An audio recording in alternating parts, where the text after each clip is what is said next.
আজকে এখানে করে নেব দারুণ একটা ডালের রেসিপি। এখানে কিন্তু আমি 2 ধরনের ডাল নিয়েছি, মুসুরি ডাল আর নিয়েছি মটর ডাল। আপনারা চাইলে 1 ধরনের ডাল নিলেও চলবে।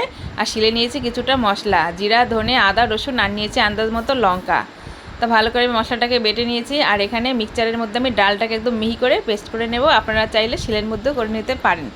তার ডালটা যখন আমার বাটা হয়ে গেছে, তখন ডালের সাথে একটু লবণ আর একটুখানি হলুদ মিশিয়ে আমি ভালো করে মেখে রাখছি। আর এখানে দেখুন আমি গ্যাসের মধ্যে একদিকে বসিয়ে দিয়েছি ডুমু করে রাখা আলু সেদ্ধ করতে বসিয়েছি। আপনারা চাইলে কিন্তু আলু সেদ্ধ না করলেও হবে, ভেজে রান্না করলেও চলবে, কিন্তু এই রেসিপিটার মধ্যে আলুটা সেদ্ধ করে নিলে আমার কাছে বেশি ভালো লাগে তাই। তো এবার কিন্তু তেলের মধ্যে হালকা আঁচে আমি ভালো করে ডালের বড়াটাকে সুন্দর করে হালকা করে ভেজে নেব। তো এদিকে বড়াটা আমার ভাজতে থাক।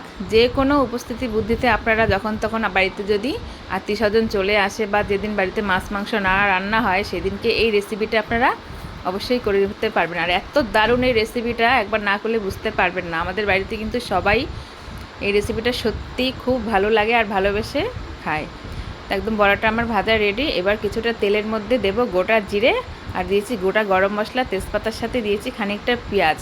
তা পেঁয়াজটা দেওয়ার পরে আমি একটু লবণ দিয়ে ভালো করে হালকা আঁচে পেঁয়াজটাকে একদম লাল করে সুন্দর করে ভাজবো। ঘরে আমার টমেটো ছিল না, আপনারা চাইলে অবশ্যই টমেটো অ্যাড করতে পারেন। আর টমেটো কিন্তু যে কোনো রান্নাতে দিলে ভালোই লাগে। তা যাই হোক, পেঁয়াজটা যখন হালকা একটু ভাজা হয়ে গেছে, এবার বেটে রাখা মশলাটার সাথে দিয়ে এবার দেবো একটুখানি হালকা আমি হলুদের সাথে একটু লঙ্কার গুঁড়ো দিয়েছি কালারের জন্য। আপনারা চাইলে নাও দিতে পারেন। ভালো করে হালকা আঁচে আমি একটুখানি মশলাটাকে ভেজে নেব। এবার দেবো একটুখানি হালকা জল দিয়ে মশলাটা ভাজলে কী হবে বলুন তো, নিচে আর একদম পোড়া ভাব ধরবে না। তা যাই হোক, মশলাটা যখন ভালো করে আমার ভাজা হয়ে গেছে, এই সময় দেবো আমি কিছুটা চিনিটা একটু হালকা দিতেই হবে। এরম পরিমাণে চিনিটা দেবেন যাতে কেউ খেলে বুঝতেও পারে না, টেস্টটাও কিন্তু দারুণ হয়।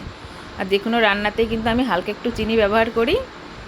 তো যাই হোক, এবার মশলাটার সাথে ভালো করে সিদ্ধ করে রাখা আলুটাকে দিয়ে আরও কিছুক্ষণ আমি কষিয়ে নেব। তো যখন আলুটা আমার হালকা একটু কষানো হয়ে গেছে, এবার ভেজে রাখা বড়াটার সাথে দিয়ে এবারে কিন্তু আমি হালকা হাতে আমি ভালো করে একটু নাড়বো।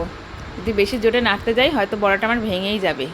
তা যাই হোক, হালকা করে একটু ভাজার পরে কিন্তু এবার দেবো আমি আন্দাজ মতো জলটা কিন্তু একটু বুঝে শুনে দেবেন, মানে একটু বেশি পরিমাণে দিতে হবে। কেন বলুন তো, এই তরকারিটা রান্নার পরে যখন ঠান্ডা হয়ে যায় না, তখন কিন্তু ঝোলটা অনেকটাই কমে আসে, বড়াটা কিন্তু একদম ঝোলটা খেয়ে নেয়। তা যাই হোক, এদিকে ঝোলটা আমার ফুটতে থাক। এদিকে শিলের মধ্যে আমি কিছুটা গোটা গরম মশলা বেটে নিয়েছি। আমার রান্নাতে আপনারা হয়তো খেয়াল করবেন, আমি কিন্তু বেশিরভাগ গোটা গরম মশলাই বেটে ব্যবহার করি। এতে আমার খুব ভালো লাগে, তরকারির টেস্টও দারুণ হয়। তা সেদ্ধ করে রাখা আলু আরও ভালো করে সেদ্ধ হয়ে গেছে। তা একদম কিন্তু শেষ পর্যায়ে আমার রান্না। তা দেখে বুঝতেই পারছেন কতটা লোভনীয় হয়েছে, আর খেতে কিন্তু দারুণ। একবার অবশ্যই বাড়িতে ট্রাই করে কমেন্টে আমাকে জানান।